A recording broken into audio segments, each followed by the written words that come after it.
In today's episode, we're going to talk about why high-functioning anxiety is a breeding ground for burnout and what you can do about it. If you struggle with high-functioning anxiety and are feeling burnt out, or you fear that you're heading towards burnout, then this episode is perfect for you. Welcome to Calmly Coping. I'm your host, Tati Garcia. I'm a licensed therapist and a high-functioning anxiety coach. Calmly Coping is the podcast for people who struggle with anxiety and high-functioning anxiety. Each Wednesday, you'll hear informative episodes with actionable tips about decreasing anxiety, adopting a healthy mindset, and managing your time and energy so you can live a calm and balanced life. Let's get started.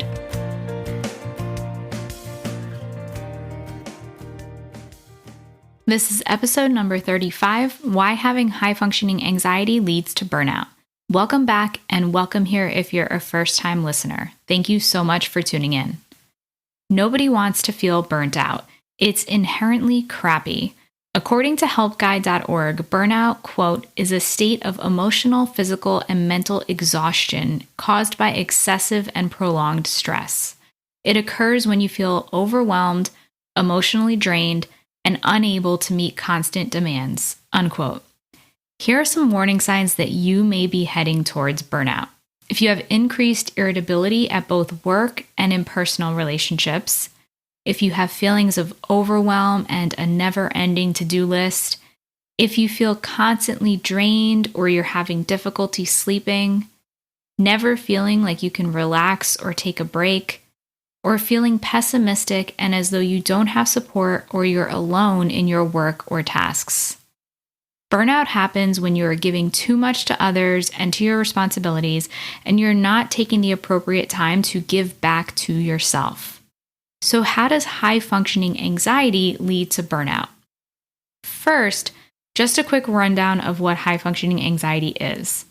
It's not a mental health diagnosis, but it occurs when somebody is struggling with anxiety that it isn't negatively impacting their day-to-day functioning, which means that this person is still able to go to work, be successful, function in their daily life, take care of the responsibilities that they have, and anxiety isn't a significant hindrance on those things. Therefore, it's not to the level of an anxiety disorder diagnosis. It's when you appear successful, high-achieving, and perfectionistic on the outside, and people aren't always aware that you're struggling on the inside. You might struggle with overthinking, a fear of failure, procrastination, people-pleasing, and always needing to be busy for fear of not doing well. To put it simply, anxiety and fear often propels you forwards towards doing more and achieving more. And you might already understand how these characteristics can result in burnout. When you struggle with high-functioning anxiety, you often put tons of pressure on yourself and you have very high expectations, and you also fear letting other people down. And all of these characteristics result in doing more, being busier, and not taking care of yourself and your needs to rest and recharge. And it's exactly this behavior of overworking and feeling drained and overwhelmed that leads to burnout. Now we're going to talk about what you can do about it. But before I get to that, I want to quickly tell you about my free course. If you're a high achiever who struggles with putting way too much pressure on yourself, you have difficulty disconnecting, and you feel like you can never fully relax, then you'll want to enroll in my free 3-day course, How to Calm Your Mind So You Can Finally Relax. In this free course, I walk you through getting to the root of what's preventing you from fully relaxing, learning my Relax framework to help you identify the best ways to relax and recharge, and how you can relax intentionally so that you set yourself up for long-term success. You can enroll in this free course by going to calmlycoping.com/relax or by clicking on the link in the show notes. So what can you do to prevent burnout when you have high-functioning anxiety? Tip number 1 is to challenge your beliefs of always needing to be busy. There's often fear underneath that drive to keep doing and to never say no. So what are you afraid will happen if you stop working and take a break? Really think about this. Think about what you're afraid of and if it's something that you could cope with. Let's say you're afraid that if you stop working, things won't get done. Is this something that is realistic? Is this consistent with your personality that you just let the ball drop and don't get things done? Or is this just a fear that's coming up and that's really driving you towards doing more and always working, but it's not necessarily a realistic outcome? Tip number 2 is to question and think about your self-worth. Is your self-worth tied to your accomplishments and how much you do? Are you used to viewing your self-worth as a result of what you have achieved and how much you can do? Oftentimes, people will equate their self-worth and how valuable they are as a person with things that they have achieved or accomplished in their life. And a lot of the time, this can happen unconsciously, just as a result of the gauges and the measures that we have for what it means to be a valuable and a productive person. So reflect on and think if your self-worth is tied to how much you're doing, how busy you are, how successful you are, what kind of responsibilities you have, and any of those things. And reflect on what you would think of yourself if you weren't constantly busy. Does this change your view of yourself as a person? Do you feel like you would be lazy if you weren't constantly busy? This can often be a sign that your self-worth is tied to how much you're doing. And this belief often leads to more busyness and feeling like it's difficult to slow down. And that's the quick road to burnout. So viewing yourself as a complex person who needs both busyness and rest and changing the idea of your self-worth in that way can help you prevent getting on that road towards burnout. Tip number 3 is to recognize that the desire to stay busy can also be a way of avoiding difficult emotions and thoughts.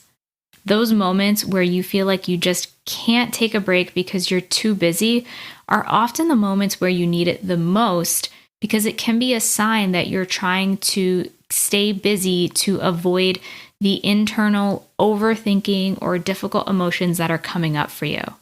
So in order to prevent this, then it can be helpful to check in with your emotions, check in with your thoughts, and assess how you're doing and feeling rather than just pushing through and finding things to distract yourself, such as reaching for a glass of wine or scrolling through Instagram or binge watching Netflix. Tip number 4 is to take action. Take a break and refill your cup. Your energy and your mental health are like a battery. At some point, your energy becomes depleted and you're going to have no more to give to others or to yourself. You must recharge your battery by taking care of your physical and mental health. Otherwise, you're going to deplete those reserves, which equates to burnout. I want you to remember that you are taking the first step by listening to this podcast episode, which is amazing and means that you realize that what you're doing isn't working right now. Nothing changes if nothing changes. So take the first step and reevaluate the way that you're doing things right now. And your action tip is to take just 5 minutes once a day to stop, close your eyes, and check in with yourself. Are you running on empty? Do you need to pause to reflect and recharge? Assess your internal temperature and give yourself the space you need to recharge. If you want my step-by-step guidance on how to start finally relaxing so that you don't burn yourself out, then you'll want to take my free 3-day course, How to Calm Your Mind So You Can Finally Relax. You can find it at calmlycoping.com/relax or by clicking on the link in the show notes. And put this into action and let me know how it helps. I'd love to hear your feedback. You can DM me on Instagram at TatianaGLPC or email me at tati@becalmwithtati.com and let me know. And if you found this podcast episode helpful, then please leave me a review on iTunes letting me know your thoughts. While you wait for next week's episode, I have other episodes about decreasing anxiety, adopting a healthy mindset, and managing your time and energy. Thank you so much for tuning in today, and until next time, be calm. Thanks so much for listening. If you like what you heard, please share this episode with a friend, and please subscribe and leave me a review on iTunes.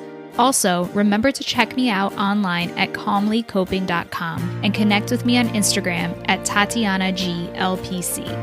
All content here is for informational purposes only. This content does not replace the professional judgment of your own mental health provider. Please consult a licensed mental health professional for all individual questions and issues. Till next time, I'm Tati, and this has been Calmly Coping.